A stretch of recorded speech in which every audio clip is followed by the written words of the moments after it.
చార్ధామ్‌కి సోలోగా వెళ్ళాలనుకుంటున్నారా? సో, అయితే ఈ వీడియో పక్కా చూడాలి మీరు. సో, అందరికీ నమస్కారం. నా పేరు సురేష్. నేను ఒక సోలో ట్రావెలర్‌ని. నేను లాస్ట్ ఇయర్ 2023లో చార్ధామ్‌ని నేను సోలోగా వెళ్ళాను. సో, ఐ థింక్ ఉత్తరాఖండ్ చాలా వరకు నేను ప్రయాణించాను. సో, నా అనుభవాల్ని మీకు నా ఐటినరీ నేను ఎలా వెళ్ళాను, ఏంటి, ఎలా ఉండాను, ఎక్కడ ఉండాను, ఏంటి అనేది మొత్తం కూడా ఈ వీడియోలో నేను మీతో షేర్ చేసుకోవాలనుకుంటున్నాను. ఐ హోప్ ఇది మీకు ఉపయోగపడుతుందని నేను అనుకుంటున్నాను. ఎందుకంటే నేను తక్కువ బడ్జెట్లో మ్యాక్సిమం చార్ధామ్ని కంప్లీట్ చేశాను నేను. సో ఇది మీకు ఉపయోగపడుతుందని చెప్పి నేను అనుకుంటున్నాను. సో ఉపయోగపడేట్లుగా అయితే ఈ వీడియో చూడండి. సో చాలా రోజులు అయిపోయింది వీడియో చేయక. సో అందుకే నేను కొంచెం తడబడుతూ ఉన్నాను, క్షమించండి ఏమైనా మిస్టేక్స్ ఉన్నా కూడా. సో ఇక వీడియోలోకి వెళ్దాం మనం. చార్ధామ్ అనగానే యమునోత్రి, గంగోత్రి, అలాగే కేదార్నాథ్, బద్రీనాథ్, ఈ 4 మనకి ముఖ్యంగా తీసుకుంటాం మనం. సో చార్ధామ్ని చాలా కష్టతరమైన ప్రదేశం అంటారు ఇవన్నీ కూడా వెళ్ళాలంటే. సో ఎందుకంటే ఎక్కువ ట్రెక్కింగ్ ఉంటుంది, యమునోత్రి ట్రెక్కింగ్ ఉంటుంది, కేదార్నాథ్లో నియర్లీ 20 నుంచి 22 కిలోమీటర్ల ట్రెక్కింగ్ ఉంటుంది. సో ఇవన్నీ కూడా చాలా కష్టతరంగా ఉంటాయి. అందులో ఇది చాలామందికి కూడా ఒక డ్రీమ్ డెస్టినేషన్ లాంటిది. కేదార్నాథ్ కానీ, మనకి ఈ యమునోత్రి, చార్ధామ్ కంప్లీట్, గంగోత్రి కానీ చూడడానికి మనకి ఆ ప్లేస్ కానీ, ఆ హిమాలయాస్ కానీ, గ్లాషియర్స్ కానీ కనిపిస్తూ ఉంటాయి. చాలా అద్భుతంగా ఉంటుంది వెళ్తే మాత్రం. సో ఎలా వెళ్ళాలి అనే దాని గురించి ఇప్పుడు ఒక చిన్న బ్రీఫ్గా చెప్తాను నేను. సో నేను ఎలా వెళ్ళాను ఏంటి అనేది అయితే కనుక మనకి ఏదైనా చూస్ చేసుకోవచ్చు. వన్ థింగ్ ఏదంటే కనుక మనం ఫ్లైట్లో వెళ్ళాలన్నా ఫ్లైట్లో వెళ్ళచ్చు. లేదంటే కనుక మనం బై ట్రైన్ వెళ్ళి ఢిల్లీ నుంచి మళ్ళీ డెహ్రాడూన్ వెళ్తే కనుక సరిపోతుంది. లేదు బై ఫ్లైట్ అయినా వెళ్ళచ్చు. మీ లోకల్గా హైదరాబాద్ కావచ్చు, బెంగళూరు, చెన్నై ఎక్కడి నుంచి అయినా కానీ ఢిల్లీకి వెళ్ళి ఢిల్లీ నుంచి డెహ్రాడూన్కి మనం ఫ్లైట్లో వెళ్తే బాగుంటుంది. సో డెహ్రాడూన్ నుంచి మనకి రైల్వే స్టేషన్కి ట్రైన్లో వెళ్ళే వాళ్ళకి ఈజీగా ఉంటుంది. రైల్వే స్టేషన్ పక్కనే మనకి హిల్ సైడ్ వెళ్ళే బస్సెస్ అన్నీ కూడా ఒక బస్ స్టాండ్ ఉంటుంది, హిల్ సైడ్ వెళ్ళే బస్సెస్కి అన్నిటికీ కూడా. సో అక్కడికి వెళ్తే కనుక మనం ఫస్ట్ నేను మాట్లాడేది యమునోత్రి గురించి మాట్లాడుతున్నాను ఇప్పుడు. సో యమునోత్రికి ఎలా వెళ్ళాలి, మనం వన్స్ యమునోత్రి నుంచి స్టార్ట్ అయ్యామంటే ఇంకా అన్నీ కూడా వన్ బై వన్ వెళ్ళిపోతూ ఉండొచ్చు అట్లాగే ముందుకి. మనం ఎక్కడ మళ్ళీ రిటర్న్ రావాల్సిన అవసరం లేదు దీనికి. సో డెహ్రాడూన్ నుంచి మనం మొదలు పెడితే మాత్రం డెహ్రాడూన్ నుంచి మనకి యమునోత్రికి వెళ్ళడానికి మధ్యలో మనం బర్కోట్కి వెళ్ళాలి. బట్కోట్ నుంచి మనకి జాన్కి చెట్టి అనే ఒక ఊరు ఉంటుంది. సో అక్కడ వరకు వెళ్ళాలి బస్సులో మనం. సో మనకి రైల్వే స్టేషన్ దగ్గరలోనే మనకు హిల్ సైడ్ బస్ స్టాండ్ అనేది ఉంటుంది ఒకటి. సో అక్కడికి వెళ్తే కనుక మనకి అక్కడ నెంబర్ ఆఫ్ బస్సెస్ మనకి బట్కోట్కి వెళ్ళేదానికి ఉంటాయి. నియర్లీ ఒక ఎవ్రీ 1.5 అవర్ నుంచి 2 అవర్స్ మధ్యలో టైం ఉంటుంది ఒక్కొక్క బస్కి. సో అట్లా మనకి ర్యాండమ్గా మనకి మార్నింగ్ నుంచి ఈవినింగ్ 5 o'clock 3 to 5 o'clock వరకు ఉంటుంది లాస్ట్ బస్సు. సో మనం ఆ బస్ క్యాచ్ చేసామంటే మాత్రం మనకు డెహ్రాడూన్ నుంచి డైరెక్ట్ మనకు బట్కోట్ వెళ్ళిపోవచ్చు. సో బట్కోట్కి వెళ్తాం కనుక అక్కడ నుంచి మనకి ఆ లోకల్ క్యాబ్స్ ఉంటాయి, మామూలుగా షేరింగ్ క్యాబ్ లాంటివి. సో అవి మనకి అంతే 100 నుంచి 150 రూపీస్ ఛార్జ్ చేస్తారు లోకల్గా వాళ్ళు. సో 45 కిలోమీటర్ ఉంటుంది మనం బట్కోట్ నుంచి జాన్కి చెట్టి వెళ్ళడానికి. సో జాన్కి చెట్టి వెళ్తే కనుక మనం జాన్కి చెట్టిలో నైట్ స్టే చేసేసి ఆ రోజంతా కూడా జర్నీ చేసి ఉంటాం కాబట్టి మనం వెంటనే ట్రెక్కింగ్ అయితే చేయలేము పూర్తిగా. సో నైట్ అక్కడే మనం స్టే చేసి ఎర్లీ మార్నింగ్ లేచి మనం యమునోత్రికి మనం ట్రెక్ చేయడానికి స్టార్ట్ అవ్వచ్చు. సో యమునోత్రి ట్రెక్ చేయడానికి నియర్లీ 6 కిలోమీటర్. అది 6 కిలోమీటర్ మనం మార్నింగ్ అరౌండ్ 5 కానీ 6 కానీ బయలుదేరితే మాత్రం 5 to 6కి బయలుదేరితే మనం ఎగ్జాక్ట్గా 2.5 hour 3 hours మినిమం. ఎంత ఎక్కలేదన్నా కూడా 3 అవర్స్లో ఎక్కేయచ్చు. హాఫ్ అన్ అవర్కి 1 కిలోమీటర్ ఎక్కేసుకున్నా కూడా 3 అవర్స్లో ఎక్కేయచ్చు. లేదు నేనైతే యాక్చువల్గా 1.5 hour to 2 అవర్స్లో ఎక్కేసాను మొత్తం ఓవరాల్ 6 కిలోమీటర్స్. కొంచెం ట్రెక్కింగ్ ఉంటుంది, మోడరేట్గానే ఉంటుంది, అంత మరీ ఇబ్బంది అయితే ఉండదు, డిఫికల్ట్ అయితే ఉండదు, కొంచెం ఈజీగానే ఎక్కచ్చు ఇక్కడైతే మాత్రం. సో మనం డైరెక్ట్ వెళ్ళేసరికి యమునోత్రి వెళ్ళి అక్కడ బాగా మంచిగా మనకి సూర్యకుండ ఉంటుంది. సో సూర్యకుండలో మంచి హాట్ వాటర్ స్ప్రింగ్స్ ఉంటాయి అక్కడ. సో అక్కడ హ్యాపీగా మనం స్నానం చేసేసి ఫ్రెష్గా బాగా నెక్స్ట్ యమునోత్రి అమ్మవారిని దర్శనం చేసుకొని అలాగే కాసేపు మనం ఆ యమునా నది పక్కన కాసేపు కూర్చొని మీరు టైం స్పెండ్ చేయాలనుకుంటే కాసేపు అక్కడే టైం స్పెండ్ చేసేయచ్చు. సో బాగా మన గ్లాషియర్స్ కనిపిస్తూ ఉంటాయి దూరంగా కూడా. సో చాలా అద్భుతంగా ఉంటుంది చూడడానికి ఆ ప్రాంతం అయితే మాత్రం. సో యమునోత్రి దర్శనం చేసుకుంటారు మ్యాక్సిమం. ఓవరాల్గా మీరు అక్కడ నుంచి మళ్ళీ 10:30, 11 కల్లా మళ్ళీ రిటర్న్ అయిపోవచ్చు ఈజీగా మార్నింగ్. ఆ లోపు అన్నీ కంప్లీట్ చేసుకొని రిటర్న్ మళ్ళీ సేమ్ 2.5 అవర్, ఎందుకంటే ఎక్కి అలసిపోయి ఉంటాం కాబట్టి వచ్చే కొంచెం టైం పడుతుంది. సో 2.5 అవర్లో మనం రిటర్న్ వచ్చేయచ్చు మళ్ళీ. నేను చెప్పేది మీకు అర్థమవుతుంది అనుకుంటున్నాను. అయితే మాత్రం 2.5 అవర్లో మనం రిటర్న్ వచ్చేయచ్చు. నియర్లీ మన కిందికి 2 o'clock కల్లా కిందికి మనం వచ్చేసామంటే కిందికి మళ్ళీ భట్కోట్ వెళ్ళడానికి 2 o'clock బస్సు ఉంటుంది. సో 1:30 కల్లా మనం కిందికి వచ్చేసి మన లగేజ్ అంతా మనం మళ్ళీ ప్యాక్ చేసుకోవచ్చు ఈజీగా. 1:30 కల్లా కిందికి రీచ్ అయిపోవాలి ఈజీగా. 2 o'clock బస్సు ఉంటుంది. మళ్ళీ 2 o'clock బస్ మిస్ అయితే కనుక మళ్ళీ 4 o'clock, 3:30, 4కు మళ్ళీ ఇంకో బస్సు ఉంటుంది. సో అది కొంచెం కష్టం అవుతుంది. మనం రిటర్న్ మళ్ళీ భట్కోట్ వచ్చేయడానికి ఈజీగా ఉంటుంది 2 o'clock బస్ అయితే కనుక. సో భట్కోట్ వచ్చిన తర్వాత ఈవినింగ్ అరౌండ్ నాకు తెలిసి ఒక 4:30, 5 అట్లా అవుతుంది భట్కోట్ వచ్చేదానికి. మళ్ళీ తర్వాత మనం అక్కడికి వీలైతే మనం అలసిపోయాం అనుకుంటే భట్కోట్లోనే స్టే చేయొచ్చు నైట్కి. లేదు, నేనైతే భట్కోట్లో స్టే చేయలేదు. నేను అక్కడ నుంచి మళ్ళీ ఉత్తరకాశీకి నేను మూవ్ అయిపోయాను. ఓవర్ నైట్ ఉత్తరకాశీ నేను నియర్లీ ఒక 8 o'clock అట్లా రీచ్ అయి ఉంటాను. ఇక్కడ 5:30కి అట్లా ఒక వెహికల్, మనకు షేర్డ్ వెహికల్స్ ఉంటాయి. సో షేర్డ్ వెహికల్స్లో మనం వెళ్తే మాత్రం ఈజీగా మనం వెళ్ళొచ్చులోనే మనం రెస్ట్ తీసుకొని ఇక్కడ రూమ్ తీసుకొని మనం పొద్దున్నే మనం మళ్ళీ మూవ్ అయిపోవచ్చు. లేదు, ఎందుకు టైం వేస్ట్ ఎందుకు చేసుకుందాం అనుకుంటే కనుక ఈజీగా మనకు ఒక 3 hours నియర్లీ జర్నీ ఉంటుంది మనకు ఉత్తరకాశీకి కూడా. సో అక్కడ మనం కొంచెం ఎంక్వైరీ చేసుకున్నామంటే మాత్రం ఈజీగా వెహికల్స్ అయితే అందుబాటులో ఉంటాయి. ఎందుకంటే వెళ్తూ ఉంటాయి ఎక్కువ, ఏదైనా లగేజ్ వెహికల్స్ కావచ్చు, ఇలా ఏదో ఒకటి మాత్రం ఆ రూట్లో వెళ్తూ ఉంటాయి ఉత్తరకాశీకి. సో అక్కడ ఏదైనా మనం అడిగేసి, లేదంటే మధ్యలో ఇంకా సుమారుగా వెళ్ళే వెహికల్స్ ఉంటాయి కొంచెం అంచు వరకు. సో అలాంటి వెహికల్స్ ఏమైనా ఉన్నా కూడా మనం మాట్లాడుకొని అక్కడ నుంచి ఇంకో వెహికల్ మళ్ళీ ఉత్తరకాశీకి ఏదన్నా మాట్లాడుకున్నా కూడా సరిపోతుంది ఈజీగా.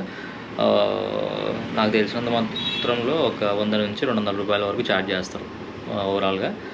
అది కూడా వచ్చి మనకి ఒక 55 కిలోమీటర్ ఉంటుంది అనుకుంటున్నా. ఎగ్జాక్ట్గా నాకు గుర్తులేదు సరిగ్గా, ఇప్పుడు 55 లాగా ఉండొచ్చు. ఈ 3 hour జర్నీ. అందులో అంతా కూడా మనకి హిల్ స్టేషన్ ఉంటుంది ఫుల్గా. మొత్తం ఘాట్ రోడ్స్ ఉంటాయి ఎక్కడ చూసినా కూడా. సో కొంచెం జాగ్రత్తగా ఉండాలి మనం కూడా. అది మనం వన్స్ ఉత్తరకాశీ రీచ్ అయిన తర్వాత ఉత్తరకాశీలో మనకు మెయిన్ అంటే ఇంకా ఉత్తరకాశీలో మనకు చాలా వరకు రూమ్స్ అయితే చీప్ అండ్ బెస్ట్లో అవైలబుల్గా ఉంటాయి. అదే మనకి భట్కోట్లో అయితే మాత్రం అంత చీప్ అండ్ బెస్ట్లో దొరకవు. నియర్లీ 1000 రూపీస్ పెట్టాలి.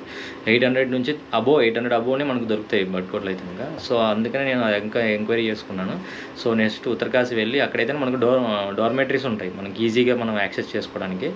సో అక్కడ మనం తక్కువ రేటు ఒక 100 నుంచి లేదా 150, 200 రూపాయల కంటే ఎక్కువ పెట్టాల్సిన అవసరం అయితే లేదు అక్కడ మనకు. అందులో ఫుడ్ కూడా బాగా మనకు అవైలబుల్గా ఉంటుంది మనకి ఉత్తరకాశీలో అయితే కనుక. కొంచెం అది ఒక చిన్న మినీ టౌన్ లాంటిది. చాలా బాగుంటాయి, యాక్సెస్ బాగుంటుంది చేయడానికి కూడా. మనం ఈవినింగ్ గంగా హారతి చూసుకోవచ్చు అక్కడ. ఓవరాల్ మనకు ఉత్తరకాశీ టౌన్ అంతా కూడా మనం అట్లా రౌండ్ వేసుకోవచ్చు. ఉత్తరకాశీలో మెయిన్ మనకు ఒక టెంపుల్ ఉంటుంది, కాశీ విశ్వనాథ్ టెంపుల్ అని చెప్పేసి ఉత్తరకాశీలో ఉంటుంది.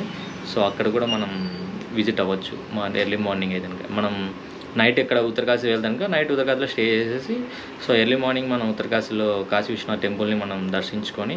ఇంకొక ముఖ్యమైన విశేషం ఏంటంటే ఇంకా ఆ టెంపుల్ యొక్క విశేషం ఏంటంటే మనకి మార్కండేయ స్వామి పురాణం జరిగింది కదా. సో యముడు వచ్చి మార్కండేయ స్వామిని చంపడం కానీ ప్రయత్నించినప్పుడు మహాశివుడు వచ్చి మనకు మార్కండేయ స్వామిని కాపాడతాడు కదా.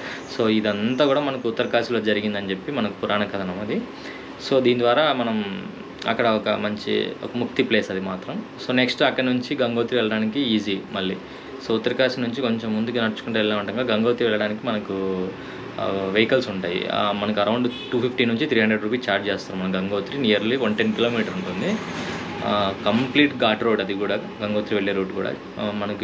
మనం ఒక 9 అట్లా బయలుదేరినా కూడా గంగోత్రికి ఉత్తరకాశీ నుంచి నియర్లీ మనం 2 o'clockకి మనం రీచ్ అవుతాం అక్కడికి. చాలా కష్టంగా ఉంటుంది రోడ్డు కూడా. మనం కొంచెం ఓపిక తెచ్చుకొని మనం ప్రయాణించాలి. ఇవన్నీ కూడా ఎంత మనం ఓపికగా ఉన్నామంటే ఇంకా అంత మంచి సీనరీస్ అన్నీ కూడా ఎక్స్ప్లోర్ చేయొచ్చు. సో ఇక్కడ నాకు వెనకాల ఫోటో కనిపిస్తుంది కదా, నా స్క్రీన్ వాల్పేపర్. సో ఇది మనం గంగోత్రి వెళ్ళే రూట్లోనే ఈ లొకేషన్స్ అన్నీ కూడా ఉంటాయి మనకు. అలా దూరంగా గంగోత్రి గ్లాసియర్స్ అన్నీ కనిపిస్తూ ఉంటాయి. చాలా అద్భుతంగా ఉంటుంది జర్నీ మాత్రం, మామూలుగా అయితే ఉండదు. సో గంగోత్రి 2 o'clock రీచ్ అయిపోయి గంగోత్రి 2:30కి క్లోజ్ చేస్తారు ఆఫ్టర్నూన్ టైంలో. సో మనం వెళ్ళి మంచిగా దర్శనం చేసుకొని వీలైతే గంగలో మనం స్నానం చేసేసి చాలా బాగా ఫ్రెష్ అప్ అయిపోయి హ్యాపీగా గంగోత్రి అంతా కూడా కంప్లీట్ చేసేసుకొని మళ్ళీ గంగోత్రి నుంచి రిటర్న్ అయిపోవచ్చు ఈవినింగ్. లేదంటే ఇంకా అలాగే అక్కడ నుంచి గౌముఖ్ వెళ్ళే వాళ్ళు కూడా వెళ్ళాలనుకుంటే గౌముఖ్ కూడా వెళ్ళొచ్చు. సో అక్కడ నైట్ అంతా మనం గంగోత్రిలో స్టే చేసి తర్వాత ఎర్లీ మార్నింగ్ మన గౌముఖ్కి అక్కడ నుంచి కొంచెం తీసుకెళ్లే వాళ్ళు గైడ్స్ ఉంటారు మనకి. సో మనం అక్కడ మాట్లాడుకున్నామంటే మాత్రం అరౌండ్ ఒక 2-3,000 నియర్లీ ఖర్చు అవుతుంది గౌముఖ్ వెళ్ళడానికి గైడ్స్కి వాళ్ళకి వీళ్ళకి. సో అదంతా కూడా నియర్లీ గౌముఖ్ 12 kilometers ఉంటుందంట. నేనైతే ట్రై చేయలేదు ఎందుకంటే అప్పుడు నాకు కొంచెం టైం లేకపోయా. నెక్స్ట్ ఎప్పుడైనా వెళ్ళినప్పుడు మళ్ళీ నేను ఖచ్చితంగా గౌముఖ్ వెళ్తాను. గౌముఖ్ ఏంటంటే ఇంకా మనకి మన గంగా అంటాం కదా, సో అక్కడ భాగీరథి నది అంటారు. సో భాగీరథి యొక్క జన్మస్థలం గౌముఖ్. మనకు గంగా మెయిన్ అక్కడ నుంచి సోర్స్ స్టార్ట్ అవుతుంది, వాటర్ సోర్స్. అక్కడంతా కూడా గ్లాసియర్స్ అవన్నీ కూడా అన్నీ మంచుతో కప్పబడి ఉంటాయి. మనకి ఒక గృహలో నుంచి నీళ్లు ఉబికి బయటికి వస్తూ ఉంటాయి. చాలా అద్భుతమైన ప్రదేశం, మనం ఖచ్చితంగా చూడాల్సిన ప్రదేశం అదైతే మాత్రం. మంచి మెమరీస్ అయితే నిలబడిపోతాయి అక్కడికి వెళ్తే మాత్రం. సో వీలైతే కనుక మీరు కూడా ట్రై చేయండి, చాలా అద్భుతంగా ఉంటుంది అది. సో మనం ఓకే లేదన్నప్పుడు మనం ఈవినింగ్ మనం రిటర్న్ అయిపోవచ్చు మళ్ళీ. సో నైట్ మనం 7-8 కల్లా మనం రిటర్న్ అయిపోయి మళ్ళీ ఉత్తరకాశీ రిటర్న్ అయిపోవాలి. సో ఉత్తరకాశీ వచ్చిన వెంటనే ఇక్కడ ముఖ్యంగా మీరు గమనించాల్సింది గుర్తుపెట్టుకోవాల్సిన విషయం ఏంటంటే ఇంకా కేదార్నాథ్ వెళ్ళేదానికి ఉత్తరకాశీ నుంచి ఒక బస్సు ఉంటుంది. అది కూడా ఏంటి ఎర్లీ మార్నింగ్ 5:30 or 6 o'clock కల్లా బయలుదేరుతుంది ఆ బస్సు. సో మనం ముందుగానే ప్రీ బుకింగ్ చేసుకోవాలి బస్సు కూడా. అది మనం ఉత్తరకాశీ బస్ స్టాండ్లో, చిన్న బస్ స్టాండ్, అది కూడా పెద్దగా ఉండదు. అక్కడ ఆ సరౌండింగ్లో ఎవరిని అడిగినా కూడా ఉత్తరకాశీ బస్ స్టాండ్ ఎక్కడ అంటే చెప్పేస్తారు వాళ్ళు. సో అక్కడ వెళ్ళి మనం బస్ స్టాండ్లో మనం డైరెక్ట్ మనకి కేదార్నాథ్కి ఉండవు, శ్రీనగర్ అని చెప్పి ఒకటి మనకు ఉత్తరాఖండ్లో కూడా శ్రీనగర్ అనే ఒక ఏరియా ఉంది, టౌన్ అది. సో శ్రీనగర్కి మనం ఫస్ట్ బస్ బుక్ చేసుకుంటే కనుక సరిపోతుంది అక్కడ ఈజీగా. ఎందుకంటే పొద్దున్నే మనకి సీట్లు ఉంటాయి, మనం హ్యాపీగా ఎర్లీ మార్నింగ్ మనం 5:30 కల్లా వెళ్తే కనుక బస్ ఖాళీగా ఉంటుంది, మనకు కావాల్సిన సీటు మనం కూర్చోవచ్చు బాగా వెళ్ళి. లేదంటే మాత్రం సీట్ ఉండదు, నిలబడాల్సి వస్తుంది. అది చాలా భయంకరమైన ఘాట్ రోడ్డు. అసలు సీట్ లేకపోతే మాత్రం మనం అసలు నిలవలేము ఆ రోడ్లో మాత్రం, కింద పడిపోతూ ఉంటాం. నిలబడడానికి కూడా అంత ఈజీగా ఉండదు, చాలా కష్టమైన రోడ్డు, చాలా టైం కూడా పడుతుంది. నియర్లీ 6 o'clock బస్ బయలుదేరితే కనుక ఎర్లీ మార్నింగ్ ఉత్తరకాశీ నుంచి మనం శ్రీనగర్ రీచ్ అయ్యేదానికి దగ్గర 1:30 అట్లా అవుతుంది. 6 నుంచి 1:30 వరకు మనం వాటర్ ఉండవు. మీ దగ్గర వాటర్ తీసుకెళ్తే వాటర్ ఉంటాయి, లేదంటే అవి కూడా ఉండవు. అది ఎక్కడో ఒక చోట ఒక చిన్న స్టాప్ ఇస్తారు, ఒక 10 minutes టీ దానికి. టిఫిన్కి కూడా ఆపరు, అది కూడా మనకు టిఫిన్స్ కూడా సరిగ్గా దొరకవు, సమోసాలు ఇవే తప్పితే ఏముండవు. సో కొంచెం పేషెన్స్గా ఉండాలి, బాగా ఓపికగా ఉండాలి పక్కగా. సోలోగా వెళ్ళే వాళ్ళకైతే మాత్రం పక్కా ఓపిక ఉండాలి. గ్రూప్ వెళ్తే కనుక కొంచెం బ్యాచ్ ఉంటారు కాబట్టి అవి ఇవి క్యారీ చేస్తూ ఉంటారు, కొంచెం ఇబ్బంది ఉండదు. సోలోగా వెళ్తే మాత్రం పక్కా ఓపిక ఉండాలి. ఇవన్నిటి కూడా మనం ఫేస్ చేసేదానికి ముందుగా ఉండాలి బాగా. సో మనం గంగోత్రి నుంచి ఉత్తరకాశీ వచ్చాం. ఉత్తరకాశీలో మనం బస్ బుక్ చేసుకున్నాము శ్రీనగర్కి, అది కూడా శ్రీనగర్కి గుర్తుపెట్టుకుని శ్రీనగర్కి నుంచి మన శ్రీనగర్కి వెళ్తాం మరుసటి రోజు పొద్దున్నే. నెక్స్ట్ ఇప్పుడు శ్రీనగర్కి వచ్చి ఉంటాం మధ్యాహ్నం కల్లా. మధ్యాహ్నం నుంచి మనం ఇక్కడ శ్రీనగర్ నుంచి మనం ముందు నెక్స్ట్ పాయింట్ ఏంటంటే రుద్రప్రయాగ్. సో రుద్రప్రయాగ్కి మనం వెళ్ళాలి. సో రుద్రప్రయాగ్కి ర్యాండమ్గా బస్సులు అయితే ఉంటాయి, చాలా వరకు ఇబ్బంది అయితే ఉండదు, చాలా బస్సులు ఉంటాయి. సోన్ప్రయాగ్కి అయితే బస్సులు ఉండవు, కానీ రుద్రప్రయాగ్కి అయితే బస్సులు ఉంటాయి. నియర్లీ ఒక 1 hour జర్నీ రుద్రప్రయాగ్. సో శ్రీనగర్లో మీరు ఏమైనా తినాలనుకుంటే తినేసి రుద్రప్రయాగ్ బయలుదేరచ్చు. లేదంటే రుద్రప్రయాగ్కి వెళ్తే అక్కడ హోటల్స్ బాగుంటాయి, కొంచెం బాగా తినడానికి కూడా ఈజీగా ఉంటుంది. రుద్రప్రయాగ్లో మనం స్టే చేస్తే కనుక కొంచెం మేలు, ఎందుకంటే రుద్రప్రయాగ్లో మనం సంగం చూసుకోవచ్చు. సో అలాగే దారీదేవి టెంపుల్ ఉంటుంది దారిలో ఒకటి. సో అవన్నీ కూడా మనం కవర్ చేయొచ్చు రుద్రప్రయాగ్లో ఆగితే నైట్కి. సో లేదు నేను అవన్నీ స్కిప్ చేసి నేను ముందుకు వెళ్తాను అంటే కనుక అక్కడ నుంచి రుద్రప్రయాగ్ వెళ్తాను కనుక అక్కడ నుంచి సోన్ప్రయాగ్కు మెనీ బస్సెస్ ఉంటాయి, మనకు వెళ్తూనే ఉంటాయి. మనకు ఎవ్రీ ½ an hourకి బస్సు వెళ్తూనే ఉంటుంది సోన్ప్రయాగ్కి, ఇబ్బంది ఏం లేదు. డైరెక్ట్ సోన్ప్రయాగ్ వెళ్ళిపోవచ్చు. సోన్ప్రయాగ్ వెళ్ళి మనం సోన్ప్రయాగ్లో నుంచి కొంచెం ముందుకు వెళ్ళాలి గౌరీకుండ్కి మనకి వెహికల్స్ ఉంటాయి. సోన్ప్రయాగ్ వెళ్ళి ఏదన్నా మంచిగా కొంచెం రెస్ట్ తీసుకునే వాళ్ళు అక్కడే రెస్ట్ తీసుకోవచ్చు. లేదంటే కనుక గౌరీకుండ్ వెళ్తాను అంటే కనుక సోన్ప్రయాగ్ నుంచి కొంచెం సీతాపూర్ అని చెప్పి కొంచెం ముందర ఊరు వస్తుంది. సో అక్కడ దాకా మనం కొంచెం సీతాపూర్ వరకు మనకు బస్సు వెళ్తుంది. సీతాపూర్ నుంచి సోన్ప్రయాగ్కి మనం వాక్ చేసుకుంటూ వెళ్ళాలి. నియర్లీ ఒక 3 to 4 kilometers ఉంటుంది, అది మధ్యలో డిస్టెన్స్ కూడా. మనం ఈ మధ్యలో లేదు అంటే కనుక గుప్తకాశీలో ఆగొచ్చు. గుప్తకాశీ అని మధ్యలో ఒకటి వస్తుంది. సో గుప్తకాశీలో ఆగి మనం గుప్తకాశీలో మనం అక్కడ కూడా కాశీ విశ్వనాథే అంటారు.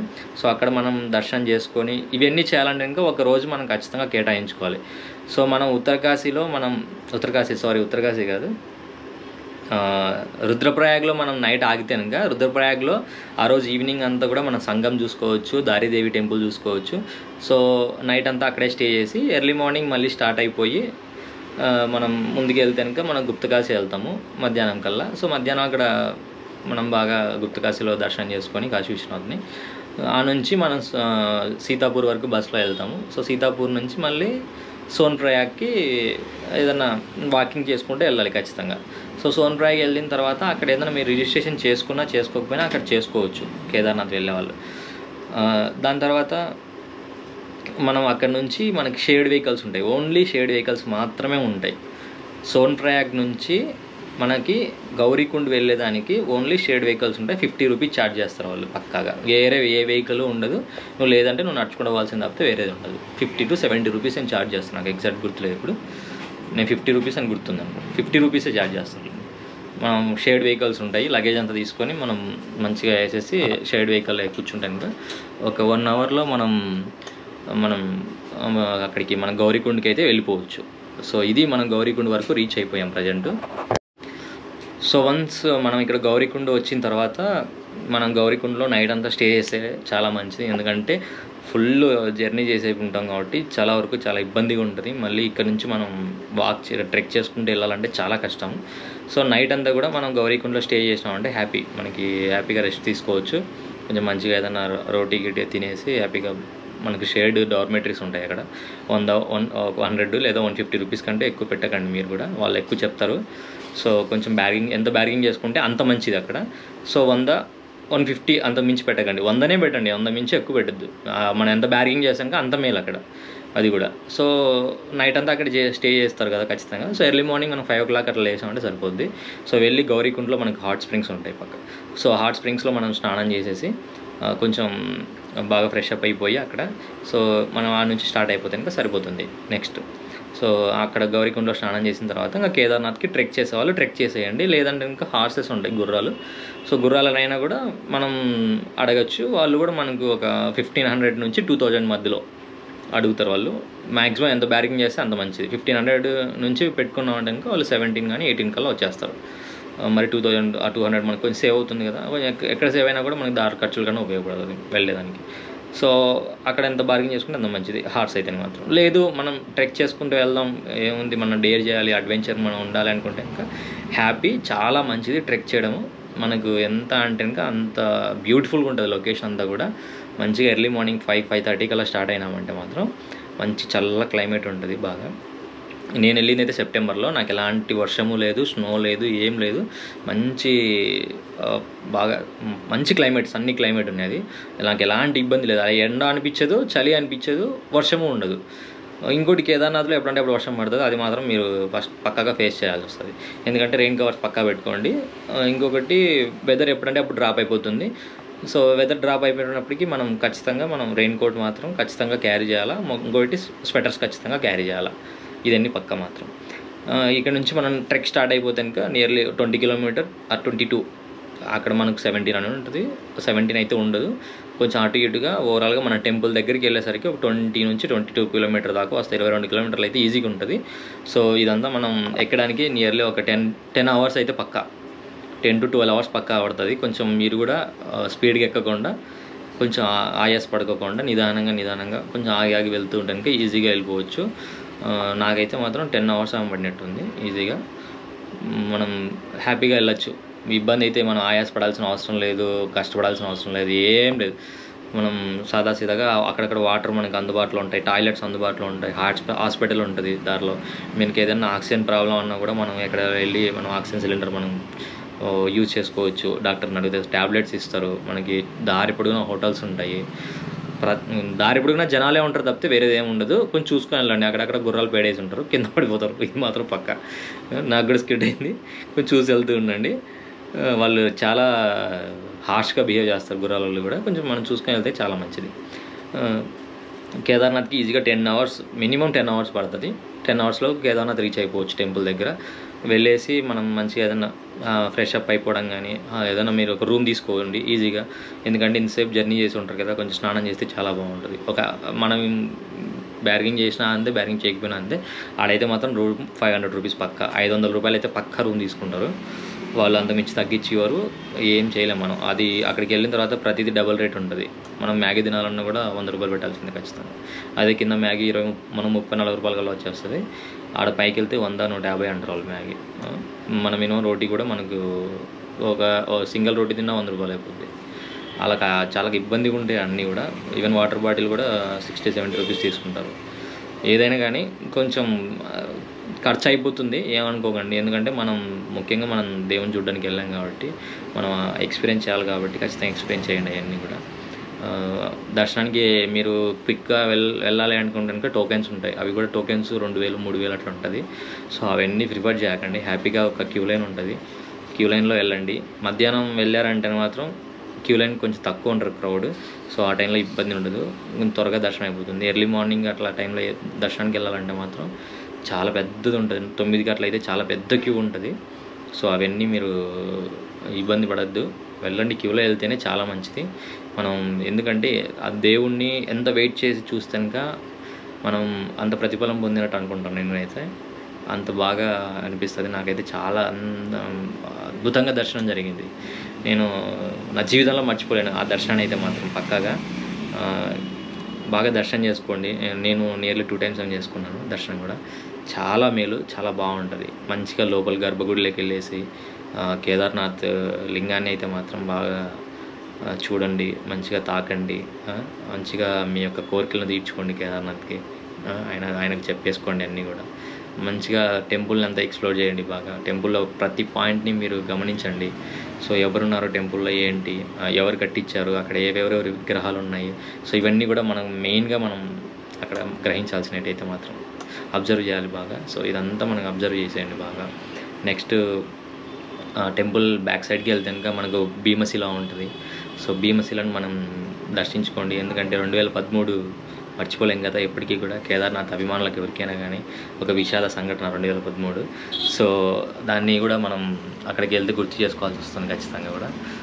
ఎంతోమంది వరదల్లో కొట్టుకుపోయారు కదా.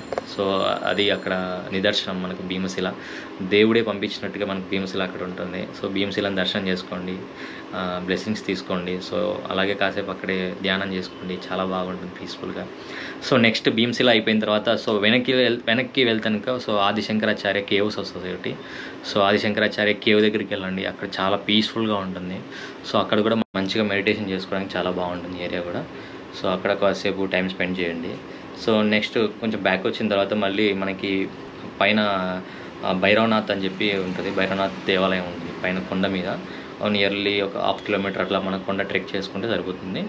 చాలా మనకి ఇంకొకటి ఏంటంటే కనుక మనకి కేదార్నాథ్ అంటే కనుక జ్యోతిర్లింగం కదా. జ్యోతిర్లింగం ఉన్న ప్రతి ఏరియాలో కూడా మనకి ఏదో ఒక దాన్ని ఏదంటారంటే ఒక రూల్ ఉంటుంది ఖచ్చితంగా. సో ఇక్కడికి వెళ్ళి ఇక్కడ ఖచ్చితంగా దర్శనం చేసుకుంటేనే మనం కేదార్నాథ్ వచ్చినట్టు అని చెప్పి ఒకటి ఉంటుంది. సో అలాగే మనకి శ్రీశైలంలో కూడా ఉంటుంది. గణపతికి వెళ్ళి మనం ఆయనను ముక్తేగా, ఆయన దర్శనం చేసుకుంటే కానీ మనం శ్రీశైలం వెళ్ళినట్టు కాదు కదా అండి. సో అలాగా అక్కడ కూడా కేదార్నాథ్లో కూడా మనం ఇదొక రూలు, ఖచ్చితంగా భైరవనాథ్ దగ్గరికి వెళ్ళి మనం దర్శనం చేసుకోవాలని చెప్పి. సో దాన్ని మాత్రం అక్కడ మాత్రం మిస్ అవ్వకండి. సో ఖచ్చితంగా భైరవనాథ్ ట్రెక్ చేయండి కొంచెం టైం తీసుకొని, చాలా బాగుంటుంది అక్కడ కూడా. మనం అక్కడ నుంచి మంచి విజువల్స్ బాగుంటాయి. కంప్లీట్ మన కేదార్నాథ్ టౌన్ అంతా కూడా బాగా చూడొచ్చు. టెంపుల్ కూడా చాలా బాగా కనిపిస్తుంది దూరం నుంచి. మనకి ఏదైనా ఫొటోస్ తీసుకోవాలన్నా కూడా చాలా బాగా కనిపిస్తుంది. సో భైరవనాథ్ దగ్గరికి వెళ్ళండి. సో అక్కడ బ్లెస్సింగ్స్ తీసుకోండి అక్కడ కూడా. సో నెక్స్ట్ అక్కడ నుంచి ఇంకా రిటర్న్ అయిపోయి కేదార్నాథ్లో నైట్ అంతా కూడా స్పెండ్ చేయండి. ఎందుకంటే ఈవినింగ్ హారతి ముఖ్యం. ఫస్ట్ ఈవినింగ్ హారతి చాలా బాగుంటుంది. మనకి అక్కడ ఉన్న బాబాస్ కావచ్చు, మనకు టెంపుల్ మేనేజ్మెంట్ కావచ్చు, వాళ్ళంతా కూడా చాలా అద్భుతంగా మనకు హారతిని అటెండ్ చేస్తారు. నియర్లీ 6:30కి అట్లా స్టార్ట్ అవుతుంది హారతి. మనకి అంతా ఏది లైట్ క్లోజ్ అయిపోయిన తర్వాత, లైట్ అంతా ఫెయిల్ అయిన తర్వాత ఇంకా చీకటి పడుతుంది కదా, అప్పుడు హారతి స్టార్ట్ అవుతుంది. నియర్లీ 6:30 నుంచి 8 o'clock వరకు హారతి ఉంటుంది. చాలా అద్భుతంగా ఉంటుంది. అందరూ జై కేదార్నాథ్ జై కేదార్నాథ్ అంటూ ఉంటారు. మనం ఒక ట్రాన్స్లో అయిపోతాం, అప్పుడు ఒక ట్రాన్స్లోకి వెళ్ళిపోతాం. ఖచ్చితంగా ఇది మాత్రం ఎక్స్ప్లెయిన్ చేయండి. హారతి మాత్రం ఈవినింగ్ ఉండి సో నైట్ అక్కడే స్టే చేస్తే కనుక చాలా బాగుంటుంది మనకు కూడా. సో మనం అక్కడ నిద్ర చేసినట్టు కూడా మనకు కొంచెం పొందొచ్చు, అనుభూతి పొందొచ్చు. ఎందుకంటే నైట్ వెదర్ని కూడా మనం ఎక్స్పీరియన్స్ చేయొచ్చు ముఖ్యంగా. సో నైట్కి అక్కడే చేసేసి మీకు వీలుంటే ఇంకా పొద్దున్నే లేచి స్నానం చేసి మళ్ళీ ఒకసారి కేదార్నాథ్ మళ్ళీ లోపలికి వెళ్ళి గుడిలోకి వెళ్ళి మళ్ళీ దర్శనం చేసుకోవచ్చు.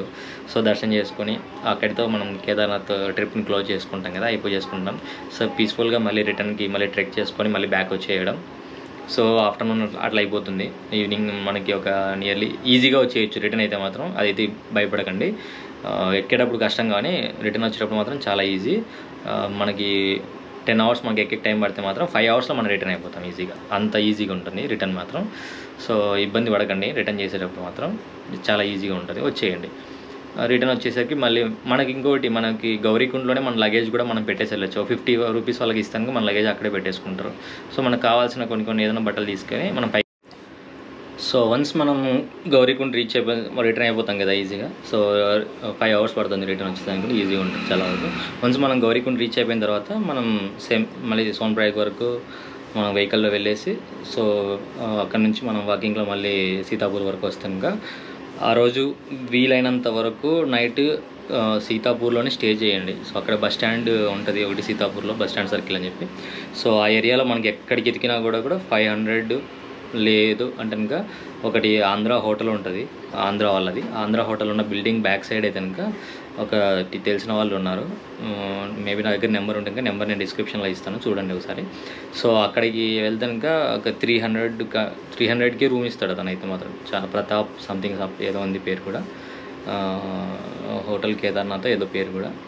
చాలా అద్భుతంగా ఉంటుంది రూమ్ అయితే, చాలా బాగుంటాయి. సో అక్కడికి వెళ్ళండి. మేబీ మనకి స్ట్రైట్గా రోడ్ వస్తుంది ఒకటి, ఆ బస్ స్టాండ్ సర్కిల్ ఎదురుగానే మనకి ఆంధ్ర హోటల్ ఉంటుంది ఒకటి, అక్కడ భోజనం చేయండి, చాలా మేలు, చాలా బాగుంటుంది. దాని తర్వాత బ్యాక్ సైడ్ వెళ్తే రూమ్స్ ఉంటాయి. లేదా ఆ సరౌండింగ్లో మీరు ఎక్కడ వెతికినా కూడా 500 లేదా 1000 rupees లోపే మనకు ఒక మంచి రూమ్ దొరుకుతుంది. సో నైట్ అంతా అక్కడ స్టే చేయండి, రెస్ట్ తీసుకోండి బాగా నైట్ అంతా కూడా. ఎందుకంటే ఫుల్ స్ట్రెయిన్ అయిపోయింటారు వాకింగ్ ట్రెక్కింగ్ అంతా చేసుకొని వచ్చేసరికి. సో నైట్ అక్కడ స్టే చేస్తాక కొంచెం పీస్ఫుల్గా మనకు కొంచెం ప్రశాంతంగా ఉంటుంది. ఎర్లీ మార్నింగ్ మనకి సీతాపూర్ నుంచి బస్ స్టాండ్ సర్కిల్ నుంచి మనకి బద్రీనాథ్ వెళ్ళడానికి బస్సు ఉంటుంది ఒకటి. సో అక్కడికి వెళ్ళి మనం వీలైతే ఇంకా ఎంక్వైరీ చేసుకున్నా కూడా చాలా ఈజీ, మేలు. కొంచెం మనకి ఒక అండర్స్టాండింగ్ ఉండొచ్చు, టెన్షన్ పడకపోకుండా. ఎర్లీ మార్నింగ్ 6 o'clock బయలుదేరుతుంది అక్కడ. నేనైతే ఇంకా అలా వెళ్ళలేదు, నేను మళ్ళీ అక్కడ కొంచెం వేరే గ్రూప్ ఆఫ్ ఫ్రెండ్స్ మనకు కలిసారు నాతో పాటు. నావి మొత్తం కూడా ప్రీవియస్ వీడియోస్ అన్ని చూడండి మీరు, మీకు ఒక బ్రీఫ్ ఐడియా వస్తుంది మొత్తం కూడా. నా ఫ్రెండ్స్ కలిస్తాక నేను వాళ్ళతో పాటు నేను చోప్తా నుంచి నేను తుంగనాథ్ వెళ్ళాను. అంత వెహికల్ మాట్లాడుకున్నాం, మన తెలుగు వాళ్ళు అంతా వచ్చింటే మాత్రం. అక్కడ నుంచి సోలో ట్రిప్ కాలేదు నాకు. సో కొంచెం మన తెలుగు వాళ్ళు ఉన్నారు కాబట్టి గ్రూప్ ట్రిప్ అయిపోయింది ఫైనల్గా. నేను ముందంతా సోలో ట్రిప్ చేశాను. కొంచెం హిందీ వాళ్ళు ఉన్నా కూడా నాకు సోలోగానే ఉండేవాడిని నేనైతే.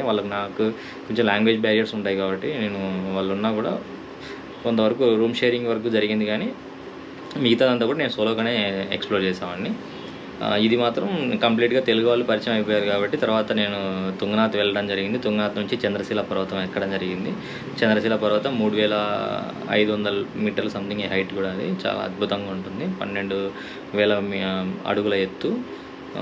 వీలైతే మాత్రం తుంగనాథ్ వెళ్ళండి. Tungnath is one of the వరల్డ్లోనే హైయెస్ట్ ప్లేస్లో ఉన్న శివ టెంపుల్. అది చూడాల్సిన ప్లేస్, ఖచ్చితంగా కూడా విజిట్ చేయాల్సిన ప్లేస్ అది కూడా.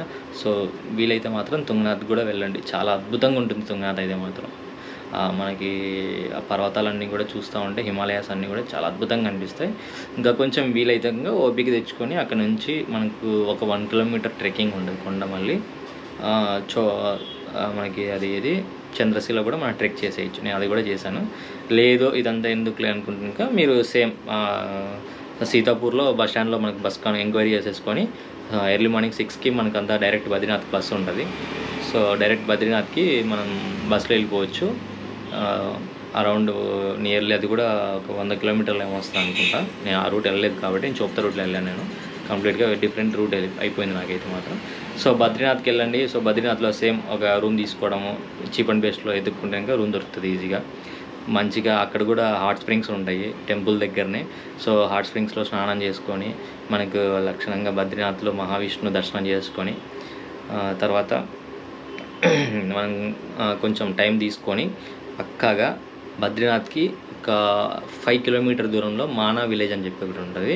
అది మనకి ఇండియాస్ లాస్ట్ విలేజ్ చైనా బార్డర్లో, ఉత్తరాఖండ్ స్టేట్ నుంచి. సో అక్కడికి వెళ్ళండి. అక్కడైతే మాత్రం చాలా అద్భుతమైన మనకి క్లైమేట్ అదంతా కూడా మనకి చాలా చాలా ఎక్స్ట్రాడినరీగా ఉంటుంది. లొకేషన్ అంతా కూడా ఎక్కడ చూసినా కూడా పెయింటింగ్స్ ఉంటాయి. విలేజ్ అంతా కూడా మనకి ఒక యూనిక్గా ఉంటుంది. చాలా మనం ఆ ఎక్స్పీరియన్స్ని అయితే మాత్రం మనం లైఫ్లో మళ్ళీ చేయలేం, మానా విలేజ్ మాత్రం. సో మానా విలేజ్ చేసేయండి. అక్కడికి వెళ్తే కనుక మనకి సరస్వతి రివర్ మనకి ఎక్కడ కనిపించదంట. నాకు కూడా తెలియదు ఎగ్జాక్ట్గా, నేను ఎప్పుడు కూడా దాని గురించి రీసెర్చ్ చేయలేదు. సరస్వతి రివర్ మనకు అక్కడ మాత్రమే కొంచెం, అది కూడా ఒక 10 to 20 మీటర్స్ మధ్యలో మనకి అక్కడ సరస్వతి రివర్ హెవీగా మనకి ఫ్లోటింగ్ ఉంటుంది అక్కడ చూడడానికి. సో వీలైతే ఆ సరస్వతి రివర్ని కూడా మనకు ఆ ఫ్లోటింగ్ కూడా చూసుకోవచ్చు. లేదు ఇంకా మనకు టైం బాగుంది, కొంచెం ఇంకొక రోజు నేను స్పెండ్ చేయగలను బద్రీనాథ్లో అనుకుంటే ఇంకా మనం అలాగే పైన వసుధార వాటర్ ఫాల్స్ ఉంటాయి. సో వసుధార వాటర్ ఫాల్స్ ఒక 5 to 6 కిలోమీటర్ ట్రెక్కింగ్ ఉంటుంది మనకి మానా విలేజ్ నుంచి. రైట్ మన త్రూఅవుట్ మనకు సరస్వతి రివర్ దాటిన తర్వాత స్వర్గధామ్ అని వస్తుంది. సో ఆ రూట్లో మనకు ట్రెక్కింగ్ చేసుకుంటూ కొండ మీదకి వెళ్ళాలి. వసుధార వాటర్ ఫాల్స్ వస్తాయి. వసుధార వాటర్ ఫాల్స్ కూడా మిస్ అవ్వకండి. నేనైతే మిస్ అయ్యాను, నాకు టైం లేక కొంచెం గ్రూప్లో ఉండాల్సి వచ్చి, గ్రూప్లో ఉన్నాను కాబట్టి సో మనం అందరితో పాటు మనం కలిసిపోయి వెళ్ళాల్సింది. నేను అలాగే చేశాను. సో వసుధార ఒకటి మిస్ అయిపోయాను నేను. నెక్స్ట్ టైం వెళ్ళినప్పుడు ఖచ్చితంగా వసుధార మిస్ కాకుండా చేస్తాను. నేను గౌముఖ్ మిస్ అయ్యాను, వసుధార మిస్ అయ్యాను, ఈ 2 మిస్ అయ్యాను నేను. నెక్స్ట్ టైం నేను మళ్ళీ చేయాలనుకుంటున్నా, కొంచెం టైం తీసుకొని. తర్వాత నేను ఖచ్చితంగా అది కూడా వెళ్తాను. వసుధార అయితే పక్కా మిస్ అవ్వకండి, చాలా బాగుంటుంది. పైకి వెళ్తే మాత్రం చాలా చల్లగా ఉంటాయంట వాటర్ అయితే. అందులో ప్యూర్ హిమాలయన్ వాటర్, అవి ఆల్కలైన్ వాటర్ అంటారు. అవి కూడా ఖచ్చితంగా వెళ్ళండి, అక్కడ స్నానం చేయండి. సో అక్కడి నుంచి అయిపోయింది, వెళ్ళేసి వచ్చారు. ఇంకా సేమ్ ఏం లేదు. ఇంకా మీకు బద్రీనాథ్ వచ్చామంటే మాత్రం బద్రీనాథ్ నుంచి మనకు డైరెక్ట్ రిషికేష్కి బస్సులు ఉంటాయి. లేదా బద్రీనాథ్ నుంచి మనం సేమ్ రుద్రప్రయాగ వస్తాక రుద్రప్రయాగ నుంచి రిషికేష్ కానీ డెహ్రాడూన్కి కానీ బస్సులు ఉంటాయి. అక్కడ నుంచి డైరెక్ట్ మన రిషికేష్, హరిద్వార్, డెహ్రాడూన్ డైరెక్ట్ కొట్టేయడం, ఇంకా వేరేది ఏం లేదు. ఇంకా మధ్యలో ఆగాల్సిన అవసరం కూడా లేదు. డైరెక్ట్ బస్సులు ఉంటాయి మొత్తం, ఎక్కడ చూసినా కూడా మనం డైరెక్ట్ రిటర్న్ అయిపోవచ్చు. సో ఇది మనకు complete itinerary about the Chardham యాత్ర. మీకు నేను చెప్పింది అయితే అర్థమవుతుందని నేను అనుకుంటున్నా.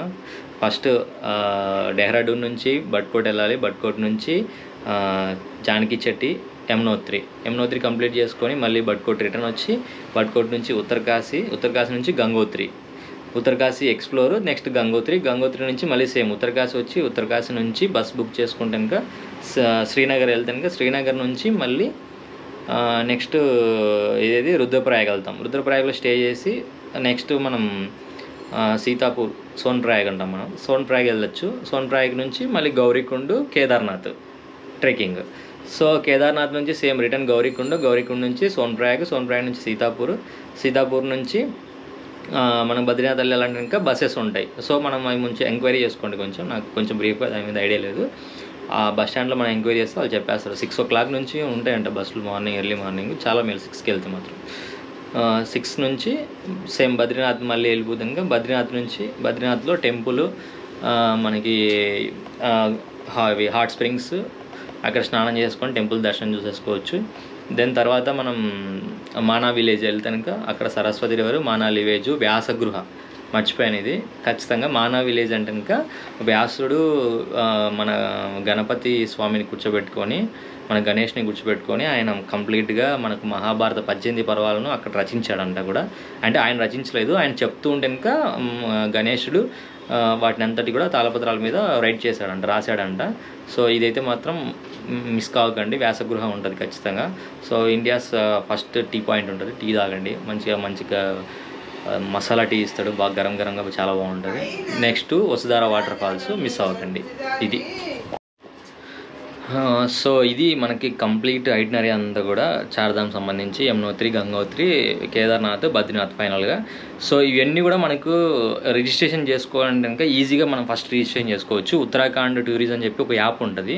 సో నేను వీలైతే డిస్ప్లే మీద చూపిస్తాను. సో ఆ యాప్ మీద మనకు ఆ యాప్ లాగిన్ అయిపోయి పాస్వర్డ్తో కూడా మనకు యూజర్ నేమ్ పాస్వర్డ్తో లాగిన్ అయిపోతే కనుక మనం అక్కడ మనం పూర్తిగా కంప్లీట్ మన డీటెయిల్స్ అన్ని ఇస్తే కనుక మన డేట్స్ అన్ని ఫిక్స్ చేసుకుంటే కనుక సో అక్కడ నుంచి రిజిస్ట్రేషన్ చేసుకోవచ్చు. లేదు మన రిజిస్ట్రేషన్ అవసరం లేదు, మనం ఏం చేసుకుంటాంలే లైట్ తీసుకుందాంలే అనుకుంటే కనుక సో మనకు డైరెక్ట్ టెంపుల్ పాయింట్కి వెళ్ళిపోతే కనుక టెంపుల్ మనకు ట్రెక్కింగ్ చేసే దారిలోనే మనకు రిజిస్ట్రేషన్ పాయింట్స్ కూడా ఉంటాయి. సో అక్కడికి వెళ్తే కొంచెం క్రౌడ్ ఉండొచ్చు, నథింగ్ హ్యాపెండ్, కొంచెం ఒక హాఫ్ అన్ అవర్ మినిమం అంత మించి ఎక్కువ ఉంటారు ఎవరు కూడా. ఒక కేదార్నాథ్లో మాత్రం కొంచెం టైం పడుతుంది, 1 అవర్ అట్లా కొంచెం క్రౌడ్ ఎక్కువ ఉంటాయి. సో అంతవరకు మినిమం అంతా హాఫ్ అన్ అవర్ ట్రై అయిపోతుంది ఎక్కడ చూసినా కూడా. సో అక్కడికి వెళ్ళి మనం రిజిస్ట్రేషన్ చేసుకుంటే కనుక మనకు ఈజీగా ఉంటుంది. నెక్స్ట్ మనం దర్శనానికి వెళ్ళిపోవచ్చు, ఎలాంటి ఇబ్బందులు ఉండవు, ఎక్కడ కూడా ఎవరు ఏం అడగదు. సో మనం తర్వాత రిషికేశ్ వచ్చిన తర్వాత రిషికేశ్లో ఒక 1 or 2 days స్పెండ్ చేయండి. రిషికేశ్లో లక్ష్మణ్ రామ్జూలా లక్ష్మణ్ ఇవన్నీ కూడా మనం బాగా ఎక్స్ప్లోర్ చేయండి. ఆశ్రమమ్స్ ఉంటాయి, యోగా క్లాసెస్ జరుగుతూ ఉంటాయి అన్ని చోట్ల కూడా. సో గంగా హారతి చూసుకోండి, చాలా అద్భుతంగా ఉంటుంది గంగా హారతి కూడా. సో మీకు వీలైతే కనుక పక్కనే హరిద్వార్ ఉంటుంది, సో హరిద్వార్ కూడా వెళ్ళండి. అక్కడ ఒక 1 or 2 days సేమ్ అక్కడ కూడా సేమ్ గంగా హారతి చూసుకోవచ్చు. అక్కడ కూడా చాలా మంచి టెంపుల్స్ అన్నీ ఉంటాయి, యోగాకు సంబంధించినవి అన్నీ ఉంటాయి. సో మీకు టైం ఉంటే మాత్రం ఇవన్నీ కూడా ఆ సరౌండింగ్ అంతా కూడా ఎక్స్ప్లోర్ చేయొచ్చు చాలా బాగా. నాకు మొత్తం చార్ధామ్ వెళ్ళడానికి కంప్లీట్ బడ్జెట్ అయితే మాత్రం అరౌండ్ ఒక అండర్ 10K అయిపోయి ఉంటుంది. ఎందుకంటే మనం చాలా చోట్ల కొన్ని ప్లేసెస్ అన్నీ స్టేస్ అన్నీ స్కిప్ చేస్తాం. ఎందుకంటే కొన్ని చోట్ల నైట్ ఉండాల్సి వస్తే ఇంకా నుంచి ట్రావెల్ చేసేదానికి వీలు ఉంటుంది కాబట్టి ముందుకు ట్రావెల్ చేసి ఇంకో ప్లేస్కి వెళ్ళిపోతాం డైరెక్ట్. సో ఇవన్నీ కూడా మనకి కొంచెం డబ్బులు అడ్జస్ట్మెంట్ అవుతూ ఉంటాయి సోలోగా వెళ్ళేటప్పుడు. కొన్ని చోట్ల ఫుడ్ వర్కౌట్ కాకపోవచ్చు, కొన్ని చోట్ల స్కిప్ చేయొచ్చు, ఫుడ్ కూడా డేలో 2 times తినచ్చు. సో ఇలాంటివన్నీ కూడా చాలా జరుగుతుంటాయి కాబట్టి నాకైతే మాత్రం అండర్ 9K or 10K అంతలోపే జరిగింది నాకు మొత్తం. ఇది కూడా ఏంటంటే ఇంకా ఫ్లైట్ ఛార్జెస్ తీసేస్తే ఇంకా మనకు ఓవరాల్గా నియర్లీ నేను ట్రావెల్ చేసింది 7 days నియర్లీ పట్టింది నాకు కంప్లీట్ చార్ధామ్ చేయడానికి. 7 daysలో నాకు ఈ ఒక అంతే 9K నుంచి 8K నుంచి 9K 10,000 కూడా ఇంకా కాలేదండి. 8,000 నుంచి 9,000 అంతే అయి ఉంటుంది. నేను కంప్లీట్గా అన్ని ఎక్స్పెన్సెస్ అన్నీ నేను క్యాలిక్యులేట్ చేసుకోలేదు కానీ నాకు అదే ఉంటుంది, అంత మించి ఎక్కువ అయితే అయినది. ఎందుకంటే చాలా తక్కువ మనకి ట్రాన్స్పోర్టేషన్ ఖర్చు తప్ప, ఫుడ్ ఖర్చు తప్ప ఇంకా వేరేది ఏమీ రాదు ఎక్కువ ఖర్చు. స్టేస్ అక్కడెక్కడ స్టేలు వస్తాయి, స్టే అంతా కలిపినా కూడా 1,000 రూపీస్ కంటే ఎక్కువ కావు అనుకుంటున్నాను. 1,000 నుంచి 1,500 రూపీస్ స్టేకే సరిపోతుంది. ఫుడ్కి ఈజీగా అరౌండ్ రోజు మనం ఎంత 2 పూట్ల తిన్నా కూడా ఒక 250 నుంచి 300 రూపీస్ కంటే ఎక్కువ కాదు. మనం కొంచెం బడ్జెట్లో తింటాం కాబట్టి సోలోగా వెళ్ళినప్పుడు. సో ఇంతే ట్రాన్స్పోర్టేషన్కి కొంచెం అవుతుంది, ఎందుకంటే 3,000 to 4,000 ట్రాన్స్పోర్టేషన్కి అవుతుంది. ఎక్కువ కొంచెం అన్ని ఘాట్ రోడ్స్ కాబట్టి కొంచెం మనకు అంత కంపాక్టబుల్గా ఉండవు వెహికల్స్ కూడా. కొంచెం బడ్జెట్ అయితే దొరకవు, కొంచెం ఉంటాయి, రేంజ్ ఉంటుంది, చూసుకొని వెళ్ళాల్సి వస్తుంది మనం అయితే. సో ఇది నేను మొత్తం చార్ధామ్ చేసింది అయితే మాత్రం. సో హోప్ ఇదైతే మీకు అందరికీ నచ్చిందని అనుకుంటున్నాను. ఏమన్నా మిస్ అయ్యి ఉంటానుక నేను మళ్ళీ కూడా కొంచెం ఇంకొక వీడియో చేసి చెప్పేదానికి కూడా ట్రై చేస్తాను మిస్ అయ్యి ఉంటే. సో ఏదైనా మిస్ అయ్యింటే నాకు కామెంట్లో చెప్పండి. నేను అన్నీ చెప్పానని అనుకుంటున్నాను మొత్తం మీద. That's it, thank you. Next ఇంకొక విషయం ఏంటంటే నెక్స్ట్ రాబోయే ఒక వారం 10 రోజుల్లో ఒక మంచి ట్రిప్ని ప్లాన్ చేస్తూ ఉన్నాను. సో అది సక్సెస్ అయిందంటే మాత్రం ఒక మంచి సోలో ట్రిప్ వెళ్తాను. సో మీకు మంచి వీడియోస్ అందించడానికి, వీడియోస్ పక్కన పెడితే మాత్రం ఒక మంచి జర్నీని అందించడానికి నేను నా వంతు నేను చేస్తాను. మీరు ఒక గుడ్ ఐటినరీలో మంచి బడ్జెట్లో మంచి ప్లేసెస్కి ఎలా వెళ్ళాలి ఏంటి అనేది నేను మీకు చెప్పాలన్నదే నా ఉద్దేశం ముఖ్యంగా. మనం ఇంకొకటి ఇప్పుడున్న ఈ ఎండలు ఇవన్నీ కూడా మన గ్లోబల్ వార్మింగ్ కారణంగా ఉన్నాయి కాబట్టి సో నాకు ఒక మెయిన్ కాజ్ ఉంది. సో మనం చెట్లను ఎక్కువగా పెంచడం వల్ల మనకి గ్లోబల్ వార్మింగ్ తగ్గుతుందనే ఒక కాజ్ ఉంది. సో నేను దాని పట్ల కూడా నేను వెళ్ళించిన ప్రతి చోట కూడా నేను ఎంకరేజ్ చేస్తూ ఉంటాను చెట్లను నాటించాలనే ఉద్దేశం మీద. Save the ground water and also ఇంకా ఏమన్నా నావి కాజెస్ అయితే ఇవే మొత్తం. నేను వీటి మీద నేను ఎక్కువ దృఢంగా నేను పనిచేయాలనుకుంటున్నాను ముందు రాబోయే రోజుల్లో. సో నేను దీని మీదనే నేను నెక్స్ట్ నా ట్రావెల్లో అంతా కూడా నేను స్ప్రెడ్ చేయాలనుకుంటున్నాను ర్యాండమ్గా. నేను కలిసిన ప్రతి ఒక్కరికి నేను ఒకటే చెప్తా ఉంటాను బయట కూడా, మనం ఎన్విరాన్మెంట్ని మనం కాపాడుకోవాలి ఖచ్చితంగా. గ్లోబల్ వార్మింగ్ని మనం తగ్గించుకోవాలి. ఇప్పుడు ఈ ఎండలు ఇంత ఎక్కువగా ఉండడానికి కారణం కూడా గ్లోబల్ వార్మింగ్, ఓజోన్ పొర దెబ్బతినడమే. సో నెక్స్ట్ మనకి ఐస్ కూడా చాలా కరిగిపోతూ ఉంది ఓవరాల్గా హిమాలయాస్లో కూడా, చాలా కంట్రీస్లో కూడా. సో మనం దీని మీద కూడా కొంచెం దృష్టి పెట్టి మనం చేయాలి. ప్లాస్టిక్ వాడకాన్ని తగ్గించండి. బయోడిగ్రేడబుల్ ప్లాస్టిక్ వస్తుంది, సో దాన్ని వాడండి అందరూ కూడా. సో ఇలాంటివి చాలా ఉన్నాయి. నేను ఇలాంటి వాటి మీద నేను ముందు చాలా రీసెర్చ్ చేయబోతున్నాను నా ట్రావెలింగ్లో కూడా. సో వీటి గురించి నేను ఎక్కువగా డిపెండ్ అయ్యి నేను ట్రావెల్ చేయాలనుకుంటున్నాను నెక్స్ట్. సో నెక్స్ట్ నా ప్లాన్ అయితే మాత్రం ఒక బిగ్ ప్లాన్ ఉంది. సో అది నేను త్వరలోనే రివీల్ చేస్తాను. నెక్స్ట్ నా ట్రిప్కి గురించి డీటెయిల్డ్గా ఒక వారంలో ఒక వీడియో కూడా పెట్టేస్తాను ఖచ్చితంగా. నెక్స్ట్ ఫుల్గా నా జర్నీ అంతా కూడా మీరు చూద్దురు. Thank you very much. జై హింద్.